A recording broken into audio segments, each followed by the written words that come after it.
They blew up my great-grandfather's dam at 6 a.m. on a Tuesday, while I was just grabbing coffee. By the time I screeched into the driveway, 100 years of hand-cut limestone lay in smoking ruins, and there stood HOA President Dexter Hawthorne, grinning like he'd won the lottery, brushing dust off his stupid polo shirt. "Free demolition," he smirked. "Your little swamp was killing our property values." What this idiot didn't realize? That swamp had held back floodwater for the entire neighborhood since 1924. He'd just pulled the plug on a ticking time bomb. With spring snowmelt only 6 weeks away, the sharp stink of explosives still hung in the air as Dexter snapped victory selfies, completely oblivious that he'd turned his 800K McMansion into future lakefront property. Old Testament style. What would you do if someone destroyed your family's legacy, then posted smug selfies about it? Drop your worst HOA horror story in the comments. This one's about to go full biblical. My name's Ezra Blackwood, and I'm a hydraulic engineer who thought inheriting 12 acres in Colorado would be the fresh start I needed after my divorce went nuclear. What I got instead was a front-row seat to small-town corruption that would make a Chicago alderman blush. The property sits upstream from Millbrook Estates, one of those cookie-cutter developments where every McMansion looks like it was squeezed from the same beige tube. My great-grandfather, Samuel Blackwood, built our stone dam back in 1924 during the Depression, when men knew how to work with their hands and didn't need environmental impact studies to move a rock. That dam created a 3-acre pond that's been the heart of our land for a century.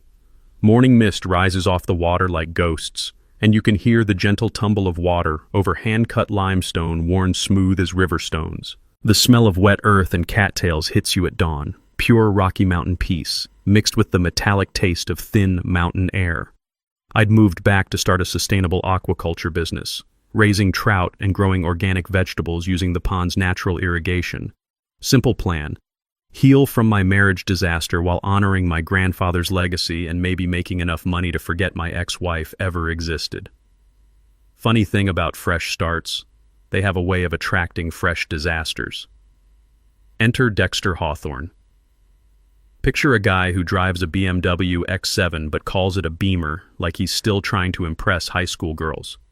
52 years old, real estate developer, HOA president for 8 consecutive years, the kind of man who wears pressed khakis to neighborhood barbecues and thinks rustic charm translates to property value cancer. Dexter had big plans for Millbrook Estates, transforming our quiet valley into some upscale resort community with golf courses and spa facilities. My hillbilly fish pond, as he so eloquently put it, didn't fit his vision of manicured perfection where every blade of grass knew its place and stayed there. The attack came via certified letter on a Thursday morning, thick as a phone book and twice as threatening. Notice of unpaid assessments and immediate compliance demand.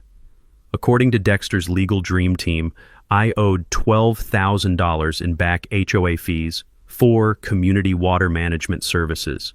Services I'd never requested, never received, never agreed to pay for. Oh, and my dam? That was an unauthorized structure violating community standards.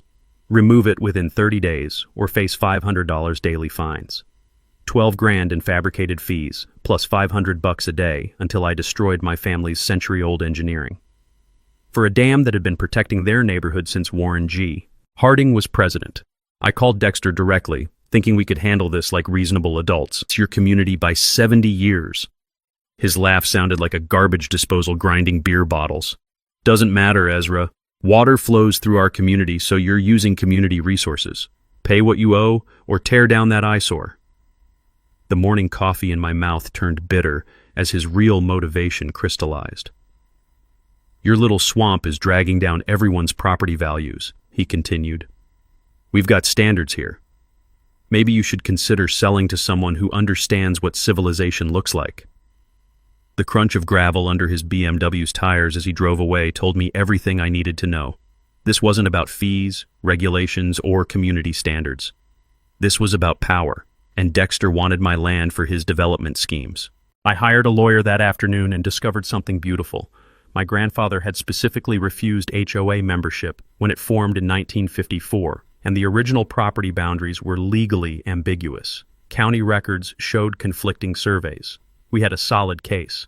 But Dexter wasn't interested in playing by legal rules. Within a week, county inspectors started appearing like biblical locusts, citing anonymous complaints about everything from fence heights to mailbox colors to the alleged sound of my morning coffee grinder disturbing the peace. Safety inspections designed to harass me into submission and bankruptcy through legal fees. He'd just made one critical miscalculation. You don't pick a bureaucratic fight with someone who designs water systems for a living, especially when you live downstream from his dam. Dexter's first real power play came 3 weeks later when his golf buddy from the county showed up at my door with a clipboard and an attitude. "Rick Morrison, county building inspector," he announced, not bothering to make eye contact. "Got reports your dam's structurally unsound. Need to do an emergency assessment." I watched this clown spend 20 minutes poking at century-old stonework with a screwdriver like he was checking a used car's rust spots. The metallic ping of his tool against limestone echoed across the water while he scribbled notes, never measuring anything, never photographing the foundation, just occasionally grunting disapprovingly for show. His assessment arrived by courier the next morning. Immediate demolition required due to catastrophic structural failure risk. Here's where things got interesting. The report claimed my dam showed severe foundation erosion typical of 1960s concrete construction. I nearly choked on my coffee reading that line. My great-grandfather had built this beauty with hand-cut limestone blocks in 1924, 24 years before concrete was even used for residential dams in Colorado. Morrison had never actually examined my dam. He'd filed a completely fabricated report without setting foot on the actual structure. Time for some engineering education.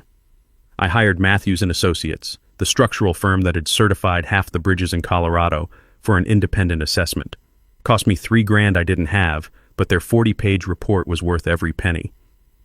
The lead engineer spent 6 hours crawling over every stone, measuring water flow, testing mortar joints with equipment that cost more than my truck. "Dam exceeds current safety standards by 200%, their summary read. Original 1924 construction superior to modern requirements. Estimated lifespan 500+ years with normal maintenance."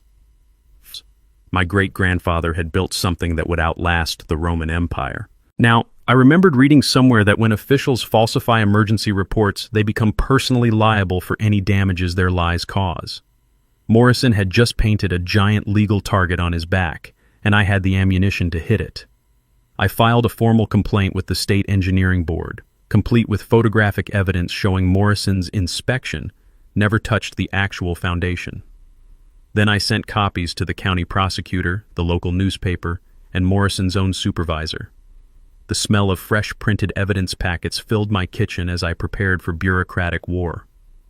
Turns out most states let you demand a second opinion on any emergency demolition order. And if their first assessment was fraudulent, the county has to pay for your independent report plus damages, something they probably should have mentioned in civics class. While I was building my legal case, Dexter launched his media campaign. "Dangerous dam threatens community safety," screamed the Millbrook Herald's front page. Anonymous neighbors expressed grave concerns about the aging structure that could collapse at any moment and flood dozens of homes. Pure fiction, but effective fiction. Dexter organized a concerned citizens petition drive, going door to door with professionally printed flyers showing stock photos of actual dam failures from other states. The sound of his leather shoes clicking on concrete sidewalks became the soundtrack of my daily harassment. "Would you want this ticking time bomb in your backyard?" he'd ask, pointing at photos of disasters that had nothing to do with my property. 57 neighbors signed his petition demanding immediate removal of my hazardous structure. Time for some community education. I invited every petition signer to tour my property and see the actual dam, not Dexter's scare tactic photos. 23 showed up on a Saturday morning, and I walked them through the engineering basics using terms they could understand.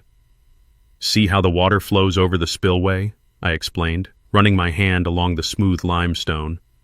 "That controlled release prevents flooding. Remove this dam, and all that water hits your neighborhood at once during spring runoff." The texture of century-old stonework under my fingers, still solid, still precise, still doing exactly what my great-grandfather designed it to do, told the real story better than any technical report. By noon, 18 of those 23 neighbors had crossed their names off Dexter's petition. But Dexter wasn't done playing dirty. County demolition trucks appeared in my driveway Tuesday morning at 6 a.m., despite my pending legal appeals. Orange-vested workers started unloading equipment while the crew chief waved Morrison's bogus emergency order like a magic wand. I blocked the access road with my pickup truck and called every lawyer, reporter, and county official in my phone. "You're interfering with public safety," the crew chief shouted over the diesel rumble of his equipment.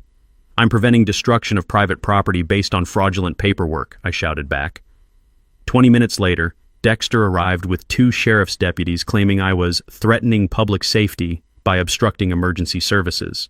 He'd finally overplayed his hand. Local TV news crews don't usually cover routine demolitions, but they sure as hell show up when police get called to property disputes involving corruption allegations. Channel 9's cameras caught every word as Dexter tried to explain why a dangerous dam had been standing safely for 99 years, but suddenly needed emergency demolition the day after my lawyer filed corruption charges against his inspector buddy. His first tactical mistake: going on camera while angry makes you look guilty, even when you're telling the truth. The news coverage had barely died down when Dexter pulled out his next trick: buying politicians. City Councilman Bradley Walsh, another golf buddy because apparently Dexter collected corrupt officials like some people collect stamps, suddenly developed passionate concerns about pre-1950 water retention structures and their environmental impact on modern communities. Walsh introduced Emergency Ordinance 847 at Thursday's City Council meeting, claiming stagnant water from aging dams was breeding mosquitoes and threatening public health. The ordinance specifically targeted water structures built before 1950, which meant exactly one thing in our county: my dam. I sat in the back of that stuffy municipal building, breathing recycled air that tasted like old coffee and broken dreams, watching Dexter's puppet show unfold with the kind of shameless coordination you'd expect from a community theater production. "We must prioritize community health over individual property rights," Walsh declared, reading from notes that probably came straight from Dexter's legal team. But here's where Dexter's arrogance bit him square in the ass. During the public comment period, I stood up and asked one beautifully simple question. "Councilman Walsh, can you name any other pre-1950 water retention structures in our jurisdiction that this ordinance would affect?" Dead silence. The man literally shuffled his papers for 30 seconds. You could hear every rustle echoing off the cheap acoustic tiles, before mumbling something about comprehensive community planning. That's when I dropped the bomb I'd been preparing for 2 weeks. I'd spent my evenings digging through public records like a forensic accountant on a cocaine bender. Property deeds, development permits, corporate filings, following the money trail that led straight back to our HOA president's secret empire. "Council members," I said, pulling out a folder thick enough to choke a draft horse, "I'd like to present evidence that the primary beneficiary of this ordinance owns 47% of the upstream parcels through various LLCs and has filed preliminary development plans for a $12 million resort community." The crackle of paper in that dead quiet room sounded like gunfire in a library. Here's the beautiful part. Dexter's development plan required removing my dam to build artificial golf course water features that he would control. He'd been lying about environmental concerns while planning to replace natural flood protection with decorative ponds for rich people to admire between martinis. You could literally watch the blood drain from Dexter's face as I read from his own development documents. His mouth opened and closed like a fish gasping on dry land while his carefully constructed environmental narrative crumbled in real time.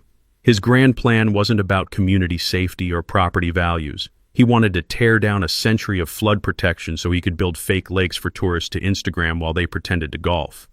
The council postponed their vote, pending further environmental review, which was political speak for "holy shit, we almost got caught helping with obvious corruption." But Dexter was nothing if not persistent, like a tick that's found a particularly juicy vein. The next week brought a parade of bought and paid for experts claiming my stagnant pond was an ecological disaster waiting to happen. A water quality specialist who'd never set foot on my property testified that my dam was creating anaerobic dead zones that killed fish. This was particularly hilarious since my pond supported a thriving trout population I'd been documenting for months. The taste of fresh-caught rainbow trout from my supposedly dead water made their testimony even more ridiculous. I countered by inviting the state environmental agency to conduct their own assessment. Their biologists spent 3 days cataloging the wildlife my pond supported: 24 fish species, countless aquatic insects, nesting waterfowl, and a family of beavers who'd moved in upstream. This is one of the healthiest freshwater ecosystems we've surveyed in the region, their report concluded. Removing this structure would constitute significant environmental damage. Suddenly, Dexter's environmental angle collapsed faster than his fake concern for community welfare. That's when the real dirty tricks started. Someone, and I think we can all guess who, filed anonymous complaints with the EPA claiming I was illegally diverting water from a protected watershed. Federal investigators don't mess around with environmental violations, so I spent 3 weeks documenting every drop of water that flowed through my property. The EPA inspector turned out to be a straight shooter who actually read the historical records I provided. Turns out my great-grandfather's 1924 permits were still valid, still legal, still protected under grandfather clauses that Dexter's expensive lawyers had apparently never heard of. Mr. Blackwood, the inspector told me while standing on my dam listening to the gentle splash of water over limestone, your family has maintained this water system exactly as permitted for nearly a century. Anyone trying to force its removal without federal approval would be violating the Clean Water Act. I'd learned from a civil engineer buddy that when someone tries to force you to violate existing environmental permits, you can sue them for federal law violations. The penalties run about $50,000 per day, which would make even Dexter's development budget break out in a cold sweat. Meanwhile, the harassment campaign intensified. Private investigators started following me to the grocery store. My mailbox got accidentally destroyed by the snowplow 3 times in 2 weeks. Someone kept reporting my truck as abandoned whenever I parked in town for longer than an hour. But Dexter had made one critical mistake. He'd underestimated how much his own neighbors were starting to hate him. The HOA's next monthly meeting turned into an open revolt when homeowners started asking uncomfortable questions about where their dues had been going. Turns out, when you piss off engineers and accountants, they start auditing your books with the thoroughness of IRS agents.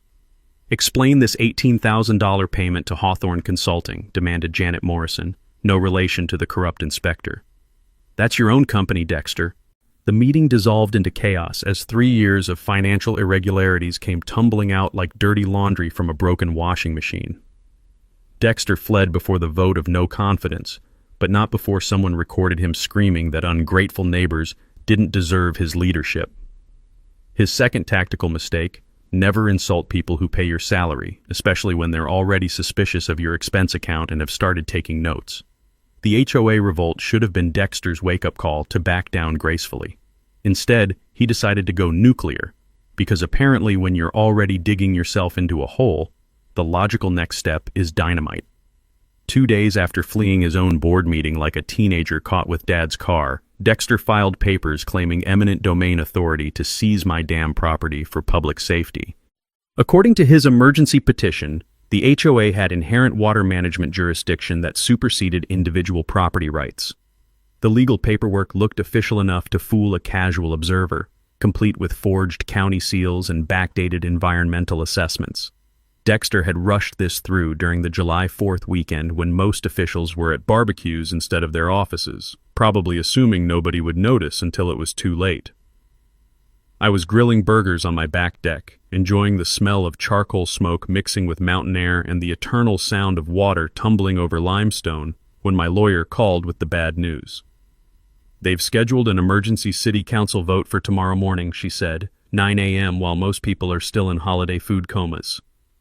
But while Dexter was busy forging documents and bribing officials, I'd been doing some forensic accounting that would make the FBI proud.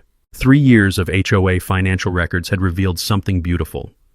Dexter had been embezzling community funds to finance his development scheme, using legal consulting fees and emergency maintenance contracts to pay his own companies nearly $180,000. The evidence was gorgeous in its simplicity. Inflated landscaping contracts to his brother-in-law's company that charged $300 per hour to mow grass that volunteers had already cut for free. Legal consulting fees paid to Mountain West Advisory, a shell corporation that existed only on paper and happened to share Dexter's business address. Maintenance contracts with companies that had no employees, no equipment, and no purpose except funneling HOA money into Dexter's personal accounts. I'd learned something fascinating from my forensic accountant neighbor. In Colorado, HOA financial records are public documents that any homeowner can request within 10 business days. Most people never bother asking, which is exactly what corrupt board members count on for their retirement planning. Dexter had been running a textbook embezzlement scheme, stealing homeowner dues to fund his private development projects. Every payment was documented, every fake invoice was preserved in the HOA's own files, every forged signature was photographed and time-stamped. The smell of fresh printer ink and righteous anger filled my kitchen as I prepared evidence packets for every homeowner in Millbrook Estates. I called an emergency HOA meeting for Sunday evening, the night before Dexter's secret city council vote. The community center had never seen a crowd like this. 150 angry homeowners demanding answers about their missing money and their rogue president's latest power grab. "Ladies and gentlemen," I said, standing at the front of that packed room while the taste of impending justice filled my mouth, "I have 3 years of financial records showing exactly where your HOA dues have been going." The sound of rustling paper filled the silence as people opened their evidence packets. You could literally watch the realization dawn on their faces. Their community fund hadn't been funding community improvements. It had been funding Dexter's personal real estate empire. "This $15,000 payment to Hawthorne Landscaping," I continued, pointing to a highlighted invoice, "that's Dexter's brother-in-law's company. They charged you $300 per hour to mow grass that volunteers had already cut for free." Gasps turned to angry murmurs as the crowd discovered payment after payment to Dexter-connected companies.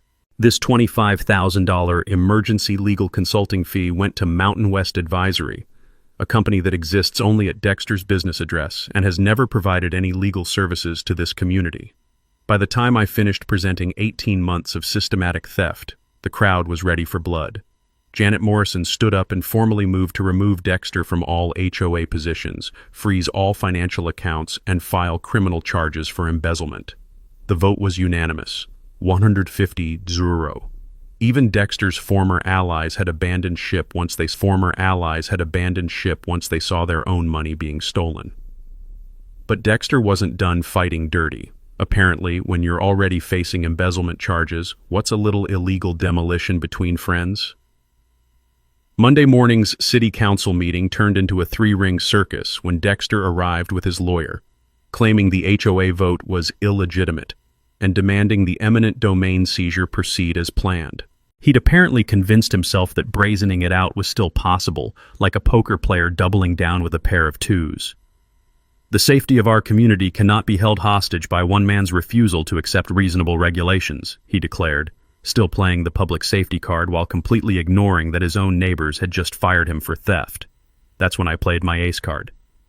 "Council members," I said, standing up from the gallery with a folder full of evidence, "I'd like the record to reflect that the person requesting this eminent domain action has just been removed from office for embezzling community funds and is currently under criminal investigation for fraud." I handed the city clerk a copy of Sunday night's HOA resolution, along with financial evidence showing $180,000 in documented theft. "Furthermore," I continued, "the legal authority, Mr. Hawthorne claims to represent the Millbrook Estates HOA, has formally voted to oppose this seizure and support preservation of the dam." You could watch Dexter's lawyer physically distance himself from his client as the implications sank in. Even corrupt politicians won't touch someone actively being investigated for embezzlement. Bad for their own legal health and campaign contributions. The council voted 7-0 to table Dexter's petition, pending resolution of criminal matters. But the sweet taste of victory turned bitter when I realized Dexter's final desperate move.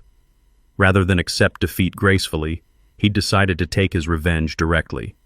If he couldn't steal my land legally, he'd destroy it illegally and deal with the consequences later.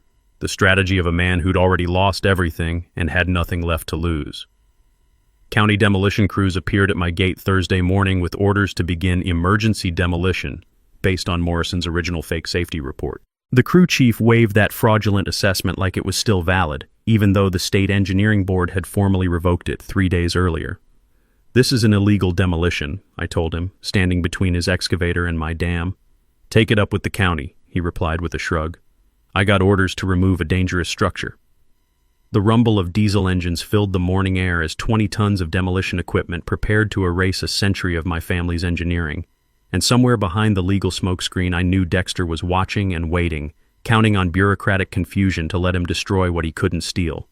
Time for the nuclear option. If Dexter wanted to play outside the law, I'd make sure the whole world was watching when physics taught him why my great-grandfather's engineering had lasted 100 years. Standing there watching demolition equipment position itself to destroy my family's legacy, I did something desperate.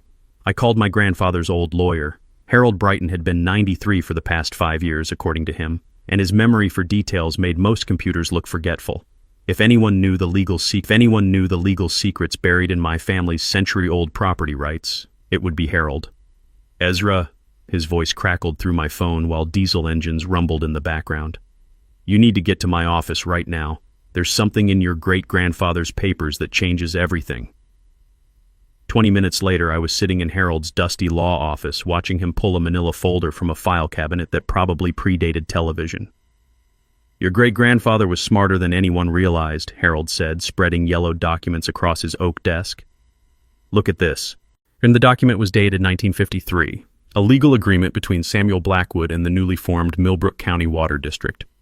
My hands trembled as I read the archaic legal language, but Harold translated the important parts. Your family didn't just build a dam for their own property, he explained. They entered into a perpetual flood control contract with the county. You're legally responsible for maintaining downstream flow management, and you have the authority to protect that infrastructure from interference. The metallic taste of adrenaline filled my mouth as the implications hit me. Wait, I said. You're telling me that removing my dam would violate a legally binding flood control contract? Harold's grin reminded me why he'd never lost a property rights case in 60 years of practice. Better than that, son. If anyone forces you to breach this contract and flooding occurs, they're liable for every penny of damage, plus federal penalties for interfering with authorized flood control infrastructure. I stared at the 1953 agreement, understanding dawning like sunrise after a long night. My great-grandfather hadn't just built a dam to create a pond. He'd engineered a flood control system and gotten the county to legally recognize his family as responsible for protecting everyone downstream. Harold, I said slowly, what happens if someone destroys authorized flood control infrastructure right before spring snowmelt season? His laugh sounded like autumn leaves rustling. Well, that would be criminally negligent destruction of public safety infrastructure. Federal charges, personal liability, and enough legal exposure to bankrupt a small country. The sound of heavy machinery positioning outside my property took on a completely different meaning. Dexter wasn't just destroying my family's dam. He was about to commit a federal crime that would make him personally responsible for protecting every house in his neighborhood. I pulled out my phone and started recording. Harold, I need you to explain this flood control contract on camera, because I think we're about to witness the most expensive mistake in Colorado legal history. Harold straightened his tie and looked directly into my phone's camera. The 1953 Millbrook Flood Control Compact makes the Blackwood family responsible for maintaining water flow management for the entire downstream watershed. Any interference with this authorized infrastructure constitutes a federal violation of public safety protocols. Outside, I could hear the demolition crew setting charges. Furthermore, Harold continued, spring snowmelt season traditionally produces the highest water volumes of the year. Destroying flood control infrastructure during peak flood season would constitute gross negligence under both state and federal law. I checked the weather forecast on my phone. The National Weather Service was predicting the largest spring snowmelt in a decade, starting in less than 6 weeks. Colorado's snowpack was 140% above normal after a brutal winter, and the warming trend was accelerating. Harold, I said, pieces clicking into place. Dexter's neighborhood sits in the original floodplain, doesn't it? Son, without your family's dam, that entire development would flood annually. Has been flooding for thousands of years. That's why your great-grandfather built the dam in the first place. The crunch of boots on gravel announced the demolition foreman approaching my house. Through the window, I could see him checking his watch and signaling his crew. I had maybe 10 minutes before they started blasting. Harold, can you get an emergency injunction based on this flood control contract? Already calling the judge, he said, reaching for his ancient rotary phone. But son, even if we stop them today, they'll be back tomorrow with different paperwork. You need to make this public. Let everyone know what's really at stake. That's when the brilliant, terrible idea hit me. What if I didn't stop the demolition? What if I let Dexter destroy the dam, documented everything for legal liability, and then watched physics teach him why flood control engineering isn't optional? the smell of explosive charges being positioned outside mixed with the musty scent of old legal documents as I made the hardest decision of my life. I could save my neighbors from flooding, or I could let them learn the hard way that some infrastructure exists for reasons bigger than property values and community aesthetics. Either way, Dexter had just made himself personally responsible for protecting every house downstream from his own stupidity. Harold's emergency injunction bought me 48 hours, but I knew Dexter would find a way around it. Time to get serious about documentation and disaster preparation. My first call went to the hydrology department. Professor Martinez, this is Ezra Blackwood. I need a favor that's going to sound insane, but I promise it's legitimate. Try me, she said. I need computer modeling for what happens when a century-old flood control dam gets destroyed 6 weeks before the biggest spring snowmelt in a decade.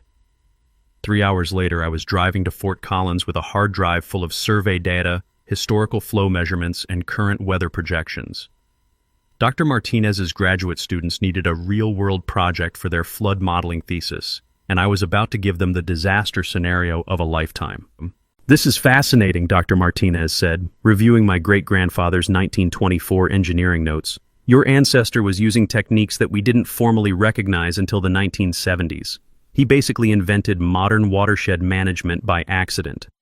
Her students spent 2 weeks building computer simulations that would make Noah jealous. The results were terrifying and beautiful. Without my dam, spring snowmelt would turn Millbrook Estates into a temporary lake that covered 47 houses and lasted 3 to 4 weeks. Mr. Blackwood, Dr. Martinez said, showing me color-coded flood maps, this isn't just flooding. This is a relocation event. Some of these houses would be underwater for a month. I learned something valuable about disaster preparation. Universities love real-world projects, and graduate students work for pizza and academic credit.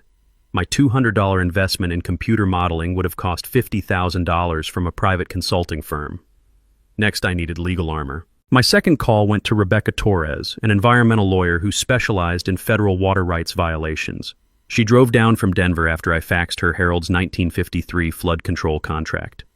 Ezra, this document is legal dynamite, she said, spreading papers across my kitchen table. If someone destroys authorized flood control infrastructure and people get hurt, they face personal liability that insurance won't cover. She explained something I hadn't considered.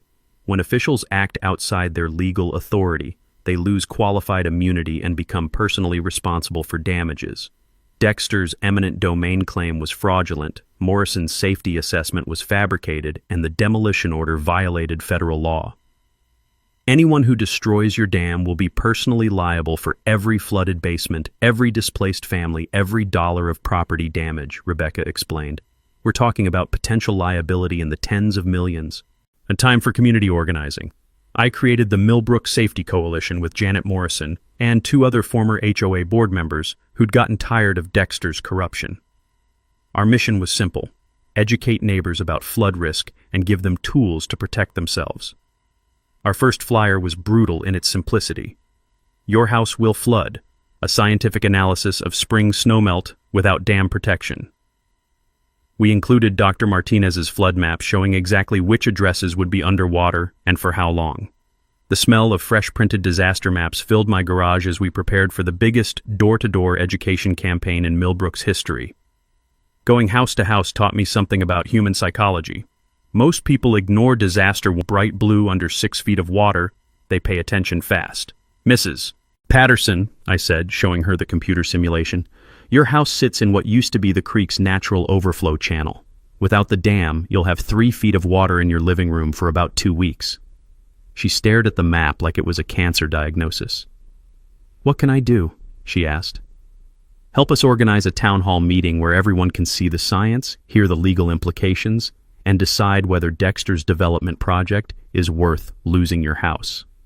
I learned that emergency management officials love having local experts who understand their territory. Fire Chief Rodriguez had been worried about spring flooding for months, but didn't have the engineering background to quantify the risk. Ezra, can you set up a flood monitoring system? He asked. If this dam gets destroyed, we'll need early warning for evacuation. I spent a weekend installing water level sensors throughout the creek system, connected to a text alert network that could warn every downstream resident when flooding started. The hardware cost $800 and could save millions in property damage. For the legal strategy, Rebecca helped me prepare criminal referral packages for state and federal prosecutors. Every fraudulent document, every illegal payment, every violation of environmental law, all organized into prosecutable cases with evidence that would make prosecutors salivate. The beauty of white-collar crime, Rebecca explained, is that criminals always create their own evidence. Dexter's been documenting his own corruption for 3 years. My media strategy was simple: make the story too big for local officials to ignore. I contacted Sarah Brighton, an investigative reporter from Denver who specialized in government corruption stories. "Sarah, I've got a story about HOA corruption, environmental crime, and an impending flood disaster that could displace dozens of families." She drove down the next day with a camera crew, but my secret weapon was physics itself. I didn't need to destroy Dexter, I just let him destroy himself while the whole world watched. Spring snowmelt doesn't care about politics, corruption, or property values. Water follows gravity, period. The trap was simple: document everything, warn everyone, prepare for disaster, and let Dexter face the consequences of fighting a century of engineering with a clipboard and an attitude. By the time I finished my preparations, I had legal documentation that would put Dexter in federal prison, scientific evidence that would make him liable for millions in flood damage, and community support that would make him a pariah in his own neighborhood. All I had to do was let him demolish my dam and watch physics send him the bill. Dexter's response to the injunction was predictably desperate. He decided to destroy the evidence before anyone could use it against him. I discovered this when Janet Morrison called me at midnight, whispering like she was reporting a burglary in progress. "Ezra, Dexter's at the HOA office right now with a paper shredder and 3 boxes of financial records." I threw on clothes and drove to the community center, where I found Dexter's BMW parked under a broken streetlight like he was conducting a drug deal. The sound of an industrial shredder echoed through the building's thin walls. Smart criminals destroy evidence quietly. Desperate criminals make noise and leave witnesses. I started recording on my phone and called the police non-emergency line. "This is Ezra Blackwood reporting destruction of evidence in an ongoing criminal investigation," I said, loud enough for my voice to carry across the parking lot. 20 minutes later, Deputy Maria Santos arrived to find Dexter standing in a mountain of shredded HOA financial records, claiming he was updating filing systems. "At midnight?" Deputy Santos asked, shining her flashlight on the evidence confetti. "Community business doesn't follow business hours," Dexter replied, sweat beading on his forehead despite the cool evening air. What Dexter didn't know was that Rebecca Torres had already subpoenaed the HOA's bank records directly from the credit union. His frantic shredding party was destroying copies while the originals sat safely in a federal prosecutor's office. The next morning brought Dexter's most pathetic power play yet. He tried to have my property condemned for public health violations. County Health Inspector Linda Walsh, apparently Dexter collected corrupt officials from the same family tree, arrived with complaints about standing water breeding mosquitoes and unsanitary conditions threatening community health. I watched her spend 5 minutes pretending to inspect my crystal-clear pond before declaring it a public health hazard requiring immediate remediation. Her report claimed my pond contained dangerous bacteria levels and toxic algae blooms, based on water samples she'd never taken from a location she'd barely examined. The irony was delicious. My pond was cleaner than most municipal water supplies, thanks to the natural filtration system my great-grandfather had engineered with limestone and native aquatic plants. Time for some scientific embarrassment. I called Dr. Rodriguez from the State Environmental Lab and invited him to conduct an independent water quality assessment. He arrived the next day with equipment that cost more than Dexter's BMW and the kind of thoroughness that makes fake reports look like crayon drawings. "Mr. Blackwood," Dr. Rodriguez announced after 6 hours of testing, "this is some of the cleanest fresh water I've analyzed in Colorado. Your pond supports a textbook example of healthy aquatic ecosystem balance." His 20-page report systematically destroyed every claim in Linda Walsh's fabricated assessment. Where she claimed dangerous bacteria, he found beneficial microorganisms. Where she saw toxic algae, he documented native aquatic plants that improved water quality. But Dexter's desperation was escalating beyond bureaucratic corruption into outright sabotage. Someone, and security cameras would later confirm it was Dexter's brother-in-law, attempted to vandalize my flood monitoring equipment with a baseball bat and what appeared to be misdirected anger at technology in general. The trail camera footage was comedy gold, a middle-aged man in khakis swinging wildly at waterproof sensors while cursing about government surveillance and property rights.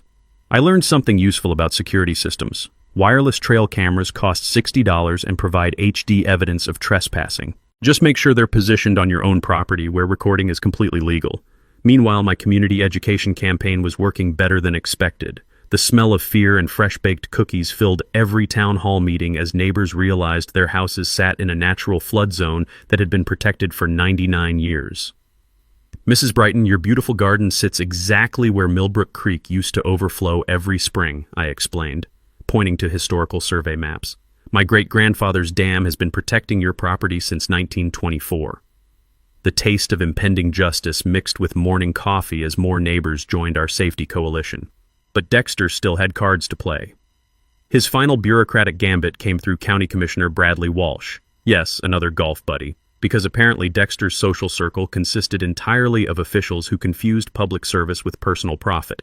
Walsh proposed Emergency Resolution 1247, declaring my dam a clear and present danger that required immediate removal for community safety. The resolution included language about emergency powers during natural disaster preparation.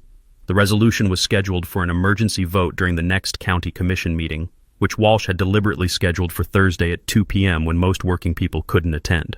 I showed up anyway, armed with Dr. Martinez's flood modeling, Dr. Rodriguez's water quality reports, and Harold Brighton's legal documentation proving the demolition would violate federal law. Commissioners, I said during public comment, I have scientific evidence that removing this dam will flood 47 houses during spring snowmelt season, which begins in 3 weeks. Walsh tried to interrupt. Mr. Blackwood, we appreciate your concerns, but Commissioner Walsh, I continued, I also have documentation showing that anyone who authorizes this demolition will be personally liable for millions of dollars in flood damage, plus federal penalties for destroying authorized infrastructure. You could watch the other commissioners physically distance themselves from Walsh as they realized he'd been setting them up for massive legal liability. The resolution failed 4-1, with Walsh as the only supporter of his own proposal. But Dexter had one last desperate card.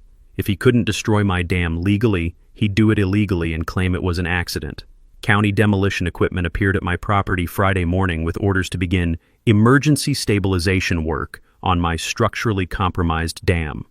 The crew chief claimed they were making emergency repairs to prevent catastrophic failure, emergency repairs that involved setting explosive charges. The sound of diesel engines and the smell of blasting powder told me that Dexter had finally abandoned any pretense of legality. He was going to destroy my dam and deal with the consequences later, probably betting that flood damage would distract from his criminal liability. Time to let physics be the judge. The emergency stabilization crew arrived at dawn with enough explosives to level a city block, which seemed excessive for routine maintenance on a 99-year-old dam that had never needed major repairs. I stood in my driveway sipping coffee that tasted like bitter irony, watching them position shaped charges with the kind of precision you'd use to demolish a building, not stabilize it. Morning, gentlemen, I called to the crew chief. Funny kind of stabilization work you're doing there. He avoided eye contact like a teenager caught shoplifting. Orders are orders, sir. County says this structure needs immediate attention. What they didn't know was that I'd spent the previous night installing additional flood monitoring equipment throughout the neighborhood, not to prevent the disaster, but to document it in real time for the lawsuit that would follow. Every house in the potential flood zone now had water sensors in their basements, motion-activated cameras in their yards, and automatic text alerts that would trigger the moment water levels started rising. When Dexter's demolition caused flooding, I'd have minute-by-minute documentation of the damage. My phone buzzed with a text from Harold Brighton. Federal judge granted emergency stay, demolition illegal until Monday hearing. I walked over to the crew chief and handed him the court order. Gentlemen, you'll want to read this before you accidentally commit a federal crime. His face went white as he realized they'd been about to violate a federal court injunction. The crew packed up faster than teenagers fleeing a house party when parents come home early. But Dexter wasn't done fighting dirty. That afternoon, I discovered someone had filed anonymous complaints with every regulatory agency in Colorado, claiming my dam violated environmental laws, safety regulations, zoning ordinances, and probably the Geneva Convention. EPA investigators, state environmental officers, county health inspectors, and federal wildlife officials all showed up within hours of each other, creating a bureaucratic traffic jam in my driveway that looked like a law enforcement convention. The irony was beautiful. Every investigation vindicated my dam while revealing more evidence of Dexter's corruption. The EPA confirmed my environmental permits were valid. State engineers verified the dam's structural integrity. Wildlife officials documented the healthy ecosystem my pond supported. But each investigation also revealed forged documents, falsified reports, and fraudulent complaints, all traceable back to Dexter and his network of corrupt officials. I learned something fascinating about government bureaucracy. Honest investigators hate being used by corrupt officials, and they tend to investigate the people who file obviously fraudulent complaints. Mr. Blackwood, EPA investigator Jennifer Walsh told me, someone has been systematically filing false environmental reports about your property. We're opening a criminal investigation into whoever's been wasting federal resources with fabricated complaints. The smell of investigation paperwork and the taste of vindication filled my kitchen as federal agents documented Dexter's attempt to weaponize environmental law against me. Meanwhile, the weather was not cooperating with anyone's timeline. Colorado's snowpack had reached 160% of normal levels, and meteorologists were predicting the earliest spring melt on record due to an unexpected warming trend. Ezra, Dr. Martinez called to update me, our models show peak snowmelt starting 2 weeks earlier than predicted. If that dam gets destroyed, flooding could begin within days instead of weeks. Time was running out for everyone, including the innocent families who lived downstream from Dexter's stupidity. That's when I made the hardest decision of my life. I was going to save my neighbors despite their attacks on me, because that's what engineers do. We solve problems, even when us. I called an emergency meeting of the Millbrook Safety Coalition and presented our final evacuation plan. Ladies and gentlemen, I said to the packed community center, Dexter is going to destroy my dam, whether it's legal or not. We can't stop him, but we can protect ourselves. The room fell silent, except for the sound of people breathing and the distant rumble of snowmelt already beginning in the mountains. I've prepared evacuation routes, temporary housing arrangements, and insurance documentation guides for every family in the flood zone. When my dam gets destroyed, you'll have 4 to 6 hours before the worst flooding hits. Janet Morrison stood up. Ezra, why are you helping us after everything we put you through? The question hung in the air like morning mist over my doomed pond. Because that's what my great-grandfather would have done, I said. He built that dam to protect this valley, not just our family. Some responsibilities are bigger than personal grudges. The taste of duty mixed with the metallic tang of approaching disaster as I distributed evacuation plans to families who'd spent months trying to destroy the only thing protecting them. But Dexter had one final desperate move. If he couldn't destroy my dam through legal channels, he'd make it look like an accident caused by natural structural failure. Sunday night, motion sensors triggered alerts showing figures moving around my dam in the darkness. Trail camera footage revealed Dexter's brother-in-law and 2 other men attempting to weaken the dam's foundation with sledgehammers and what appeared to be misplaced enthusiasm for amateur demolition. The sound of metal on stone echoed across the water as they tried to create natural weak points that would cause catastrophic failure during spring flooding. I called 911 and sheriff's deputies arrived to find 3 middle-aged men standing knee-deep in freezing creek water, holding sledgehammers and looking like they'd been caught robbing a bank. Officers, we were just checking for structural damage, Dexter's brother-in-law explained, somehow managing to sound guilty even when telling the truth about what they were doing. The deputies arrested all 3 for criminal trespassing and vandalism, but the damage was done.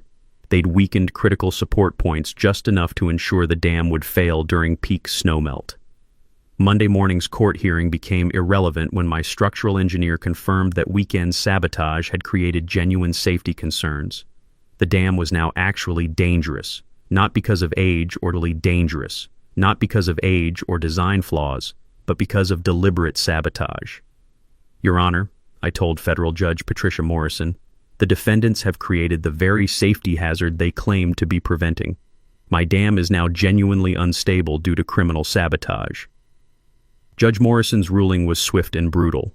Emergency demolition would proceed under federal supervision to prevent catastrophic failure that could kill people downstream. Dexter had finally gotten his wish, but at the cost of criminal charges, federal investigation, and personal liability for everything that happened next. The irony was perfect. In his desperation to destroy my dam, he'd made its destruction inevitable while ensuring maximum legal consequences for himself. The federally supervised demolition began at 6 a.m. Tuesday, under gray skies that looked like they were rehearsing for the disaster to come. I stood on my front porch watching Army Corps of Engineers detonate a century of my family's craftsmanship, the controlled explosions echoing across the valley like thunder announcing the apocalypse.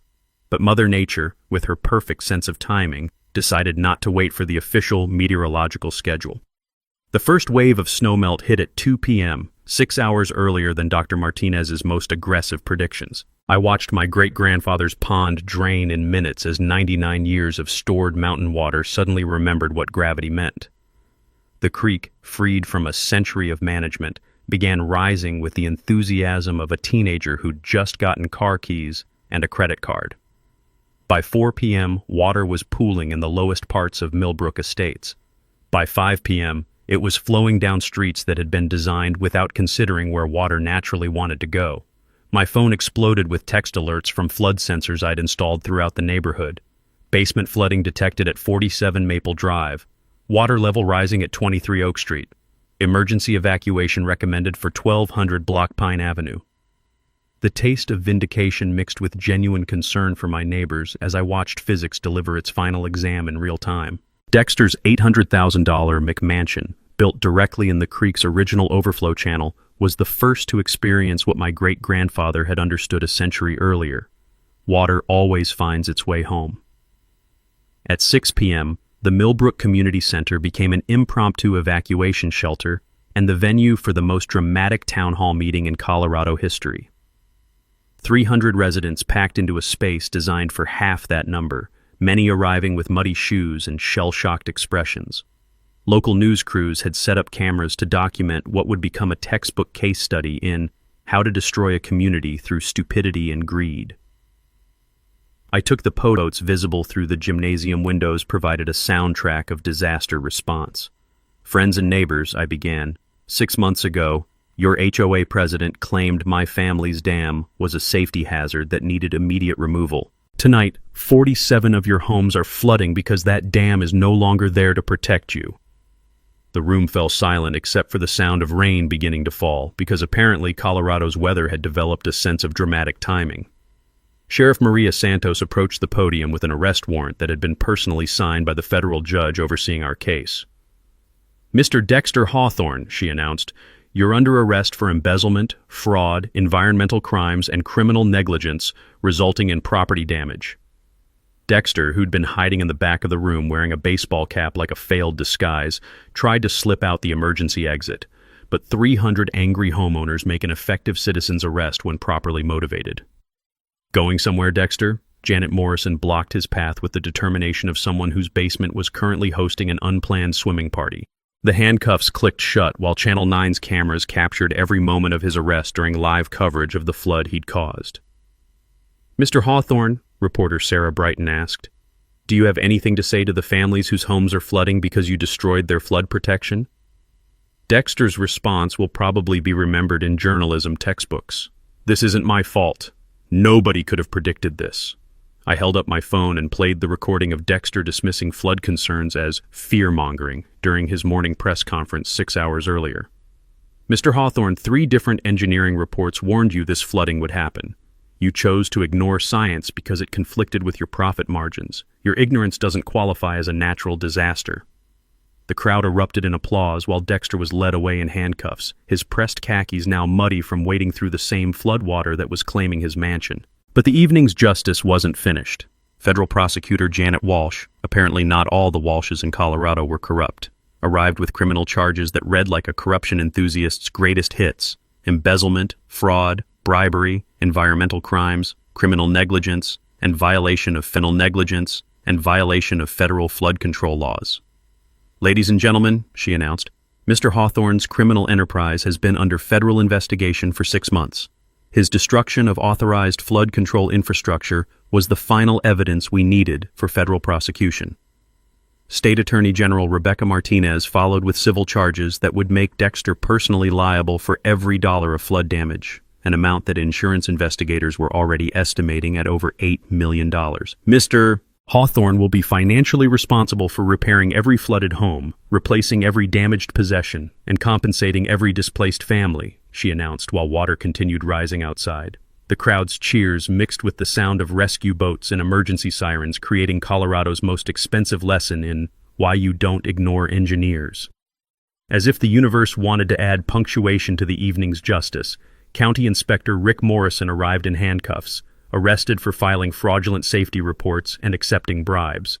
Turns out, Sheriff Santos announced, when you fabricate government documents, the FBI takes that personally.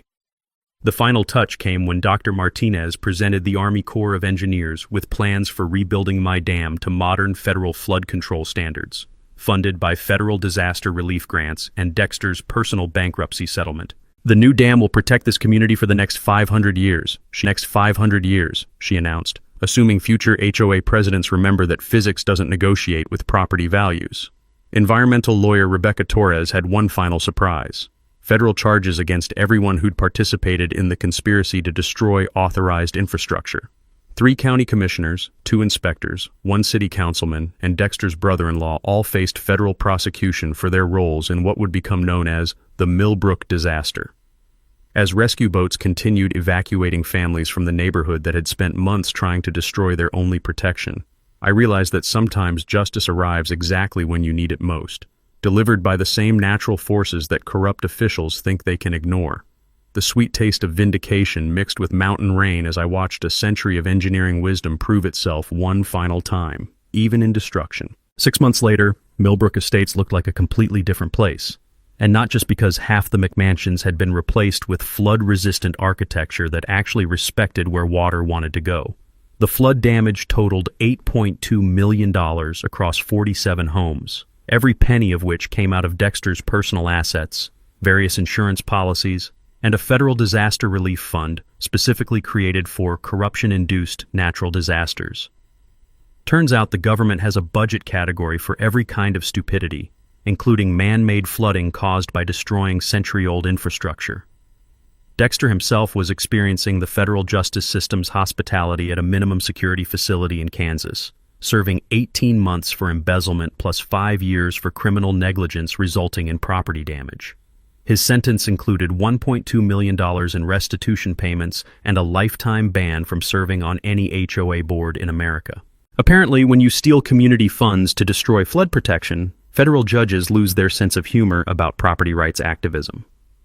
The new dam was a thing of beauty, engineered to modern Army Corps standards, but built with limestone quarried from the same Colorado mountains my great-grandfather had used. Federal flood control grants covered the $2.4 million construction cost, turning my family's legacy into a federally protected historic landmark that would control flooding for the next 5 centuries. My sustainable farming business was thriving with community support that felt like redemption mixed with the smell of fresh-cut hay and the sound of water flowing over precisely engineered spillways. The 3-acre pond was teeming with trout that people actually paid to catch now, and my organic vegetable operation supplied half the restaurants in town. But the real healing came through community rebuilding. The reformed Millbrook Estates HOA, now led by Janet Morrison with transparency requirements that would make the Securities and Exchange Commission proud, voted unanimously to establish the Blackwood Flood Safety Scholarship for engineering students studying watershed management. The annual Millbrook Watershed Festival had become a regional celebration of environmental conservation and community resilience. Local breweries competed to create the best damn good decision beer, with proceeds supporting flood control education programs. Kids who'd grown up thinking HOAs were all-powerful learned that physics beats politics, engineering trumps ignorance, and sometimes the guy everyone thinks is crazy turns out to be the only one paying attention to reality. The smell of barbecue smoke mixed with mountain air as 3,000 visitors celebrated the 3rd annual festival around the pond that had caused so much trouble and provided so much protection. My ex-wife Sarah had moved back to help manage the expanded aquaculture operation, realizing that fighting for something meaningful beats fighting over divorce settlements. We weren't remarried, But we were rebuilding something stronger than what we'd lost. Building something stronger than what we'd lost. The historical marker erected by the Colorado Historical Society read, Samuel Blackwood Dam, built 1924, destroyed 2024, rebuilt 2025. A testament to the enduring wisdom that water always remembers where it belongs. The Army Corps of Engineers had adopted my great-grandfather's original design techniques for modern flood control projects across the Rocky Mountain region. The new dam now protected 15,000 people in an expanded flood control zone that included 3 downstream communities. Water management consulting had become my full-time profession, protecting communities across Colorado from officials who thought engineering advice was optional. 12 other towns had hired me to audit their flood control infrastructure and educate local governments about the difference between political authority and physical reality. One final piece of justice. County Inspector Rick Morrison was working construction after losing his professional licenses and serving 6 months for falsifying government documents. The sweet taste of karma mixed with morning coffee as I watched him follow engineering specifications without argument. Prison had apparently taught him the value of professional competence. As I sat on my front porch every morning, listening to water flow over limestone that would outlast everyone who'd tried to destroy it, I remembered something my great-grandfather had written in his 1924 construction notes. Build for the floods you haven't seen yet, because water doesn't care about your schedule, your budget, or your politics. It only cares about gravity. Some wisdom transcends generations, especially when it's carved in stone and tested by time. Remember, corrupt officials count on public ignorance to enable their schemes. One person armed with facts, a video camera, and enough stubborn determination can protect an entire community from institutional stupidity. Hit subscribe and ring that notification bell because corrupt officials are everywhere and the best way to fight them is by sharing their stories until they can't hide anymore. And drop your worst HOA power trip story in the comments below. I read every single one, and the most outrageous stories become future episodes. Because sometimes the best revenge isn't getting even, it's preventing the next disaster by making sure everyone knows how the last one happened.